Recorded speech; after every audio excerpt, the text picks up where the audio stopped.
মে মাসের শেষ সপ্তাহে আমরা চলে গিয়েছিলাম নর্থ বেঙ্গলের লোলেগাঁও। আজকের ভ্রমণ সিরিজটা আমার সেই লোলেগাঁওকেই কেন্দ্র করে।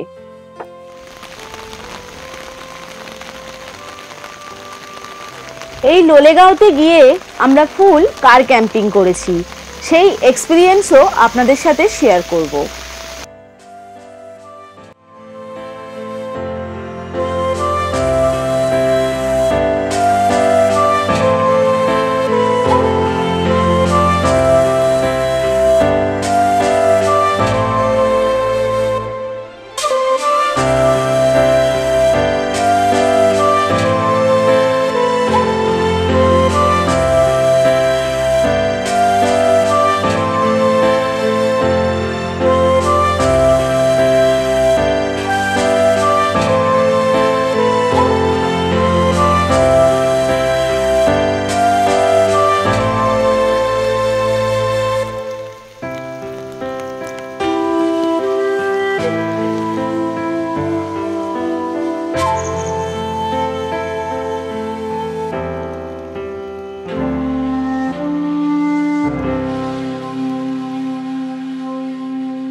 এই হলো ওয়েস্ট বেঙ্গল ফরেস্ট ডিপার্টমেন্টের গেস্ট হাউস।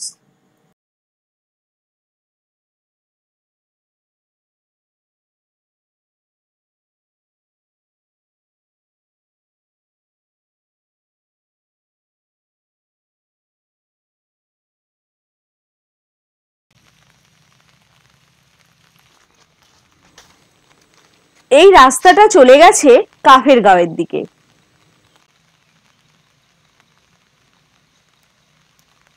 এই গাড়ির অবস্থা।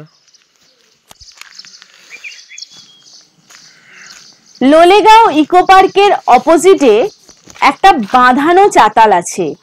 এখানেই আমরা গাড়ি রেখেছিলাম সারা রাত, আর এই গাড়িতেই আমরা সারা রাত ঘুমিয়েছিলাম।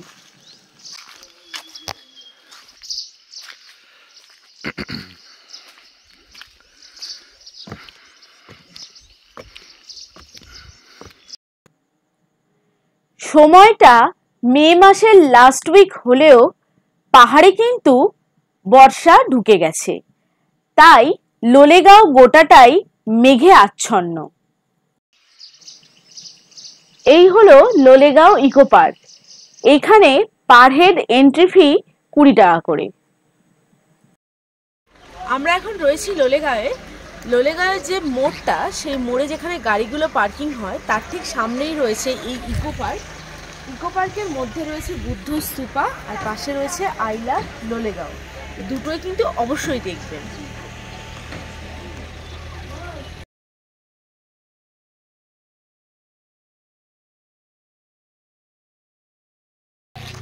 গতকাল লোলেগাঁও আসার পর থেকেই শুরু হয়েছে প্রবল বৃষ্টি।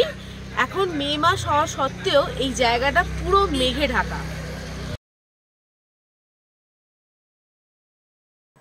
ইকো পার্কের মধ্যেই রয়েছে একটি শিব মন্দির।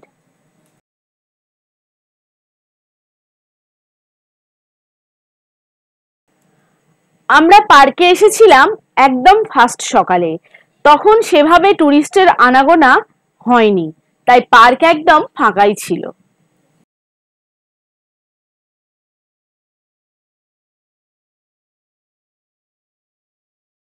আমি এখন এসেছি লোলেগাঁও পয়েন্টটাতে। জায়গাটা মেঘের জন্য দুর্দান্ত লাগছে।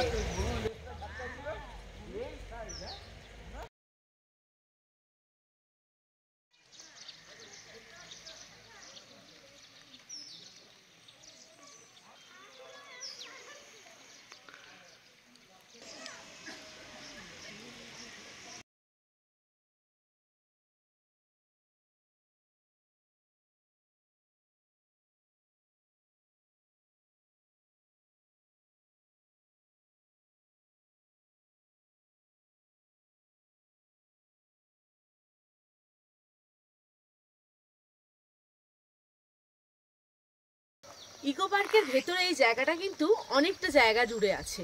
আমরা প্রথমে বাইরে থেকে দেখে জায়গাটা বুঝতে পারিনি, তাই ভাবছিলাম যে সামনেটুকু হয়তো, কিন্তু ভেতরে ঢুকে বুঝতে পারলাম যে জায়গাটা অনেকটা অঞ্চল জুড়ে। তো তো আপনারা এসে অবশ্যই হাতে সময় নিয়ে পুরো জায়গাটা ঘুরে দেখবেন।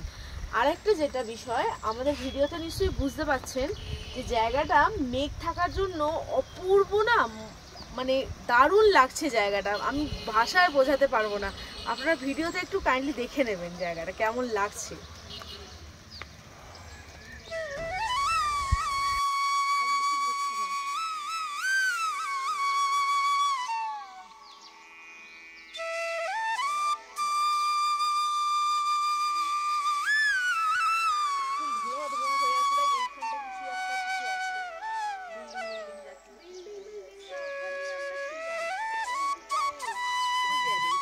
এই মেঘের মধ্যে লোলেগাঁও যেন এক স্বপ্নপুরী।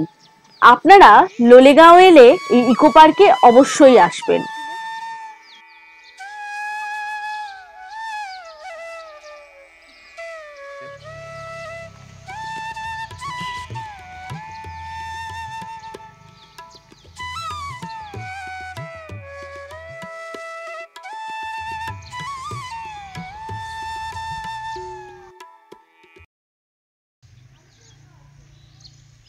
লোলেগাঁওয়ের বিখ্যাত ক্যানোপি ওয়াক এখন ভগ্নপ্রায়, সেই জন্য ইকো পার্ক যেটা আছে লোলেগাঁওতে তার ভেতরে ক্যানোপি ওয়াকের আদলে এটা বানানো হয়েছে।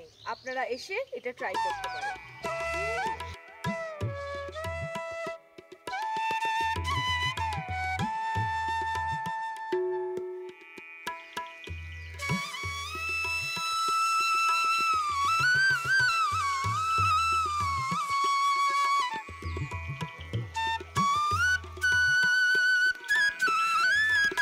এই ক্যানোপি ওয়াকটি শক্তপোক্তভাবে তৈরি, কিন্তু আপনি এর উপর উঠলে ভয় আপনার লাগবেই।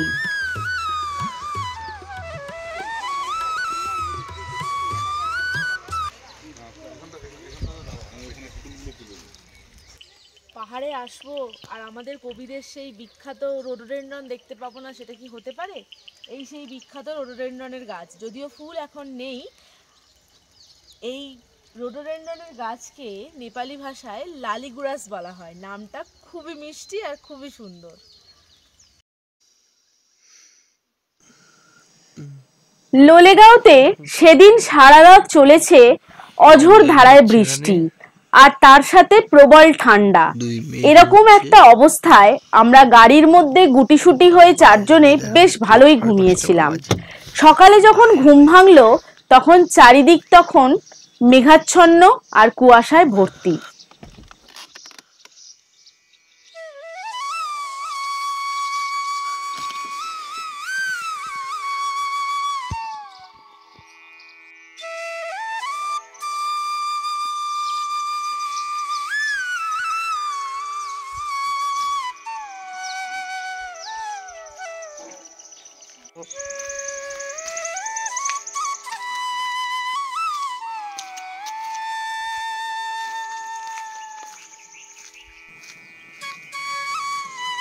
পাশের একটি হোটেলের একটি রুমের টয়লেট আমরা ভাড়া নিয়েছিলাম।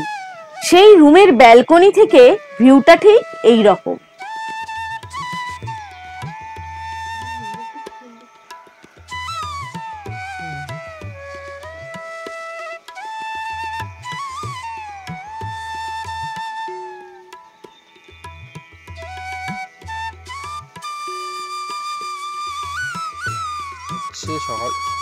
এখন হচ্ছে সকালের ম্যাগি, গরম জল বসিয়েছি।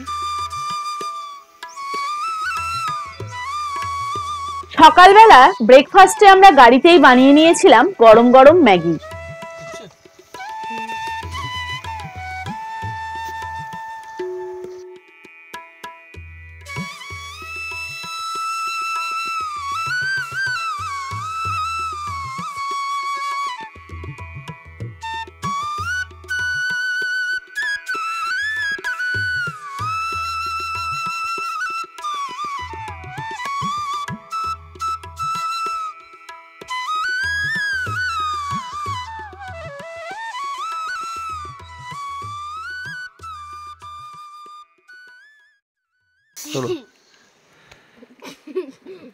তো এই হচ্ছে গাড়িতে আমাদের খাওয়া দাওয়া চলছে এখন, সকালে ব্রেকফাস্ট। বাইরে ঝুম বৃষ্টি হচ্ছে আর তার মাঝখানে গরম গরম ম্যাগি, সবাই একসাথে বসে ম্যাগি খাওয়া চলছে। ইউ, আর বাইরে ওয়েদারটা একটু দেখাই, কিছু দেখা যাচ্ছে না বাইরে, এত বৃষ্টি হচ্ছে। তো আমরা আসার সময় বাড়ি থেকে নিয়ে এসেছিলাম বাড়ির গাছের আম, তো এখন সেটাই খাচ্ছি। তো অলরেডি খাওয়া কিছু হয়ে গেছে, আর এই দুটোকে এখন কাটবো। তো এই বৃষ্টির মধ্যে গাড়ির মধ্যে কিন্তু এটা আলাদা রকম ভালো লাগা।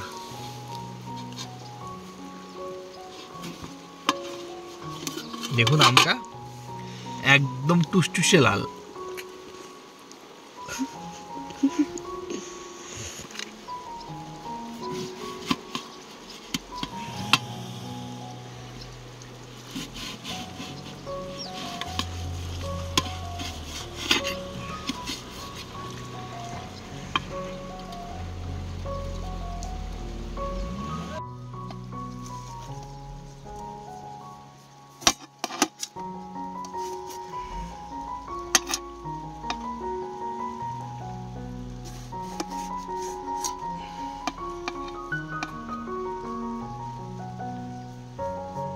আর এর সঙ্গে ছিল আমাদের বাড়ির গাছের আম।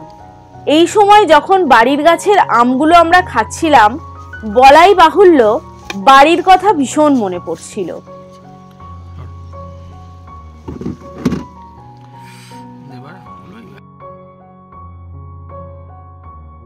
আম কাটা রেডি হয়ে গেছে, একদম টুসটুসে টুসটুসে আম।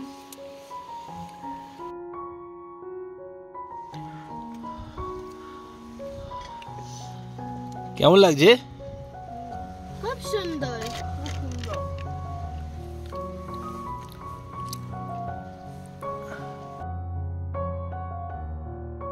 তুমি নাও, তুমি নাও।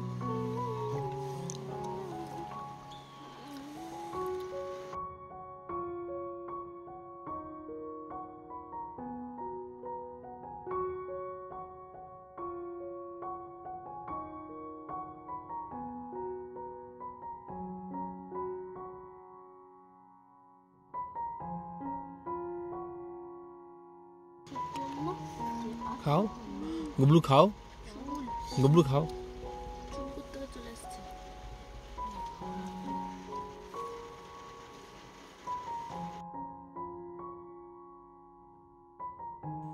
এর পরের ভিডিওতে থাকবে লোলেগাঁওতে এসে আপনারা কোথায় থাকবেন সেই সম্পর্কিত হোটেলসের যাবতীয় তথ্য সম্পর্কিত ভিডিও।